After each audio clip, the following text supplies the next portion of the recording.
रायगड जिल्ह्यातील वरडी कोळीवाडा परिसराच्या विकासाला आता नवी गती मिळणार आहे। या परिसरात स्वखर्चाने उभारण्यात आलेले विक्रम मिनीडोर रिक्षा स्टँड, गणपती मंदिर ते खिरकोली देवी रस्ता, अंतर्गत रस्ता, खिरकोळी देवी शेड, पाईपलाईन आणि व्यायामशाळेचे नूतनीकरण अशा विविध विकास कामांचे नुकतेच भव्य उद्घाटन करण्यात आले।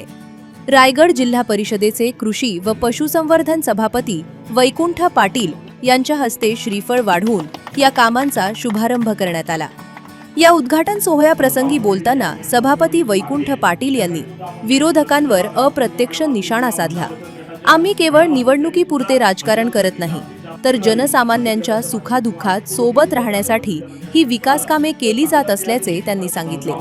रोजगार हमी योजनेप्रमाणेच सरकारच्या प्रत्येक कल्याणकारी योजना तळागाळातील जनतेपर्यंत पोहोचवण्याचे काम आमचे प्रशासन करत आहे। तसेच संजय गांधी निराधार योजनेचे कामही गतीने राबवले जाईल, अशी ग्वाही त्यांनी यावेळी दिली।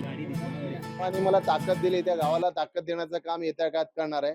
वरळीतल्या माझ्या भगिनींचे प्रश्न सुटले पाहिजेत, माझ्या भगिनींना पण रोजगार मिळाला पाहिजे, त्यांना सरकारी योजनांचा लाभ मिळाला पाहिजे, या हेतूने या ठिकाणी काम करणार आहे। शेवटी समाजातील शेवटच्या तळागाळातील माणसांचं काम करायचं आहे आणि त्या दृष्टिकोनातून आपलं पाऊल चाललेलं आहे। त्यांचा एक कॅम्प लावून त्या ठिकाणी त्यांना कोणकोणत्या योजनांचा लाभ देता येईल याचं सुद्धा आम्ही पूर्णपणे निरीक्षण करणार आहोत। येत्या काळामध्ये आणि येत्या कालावधीमध्ये महिलांसाठी एक चांगला कॅम्प घेऊन मोठ्या स्कीम्स त्या ठिकाणी राबवण्यासाठी प्रयत्न करणार आहोत।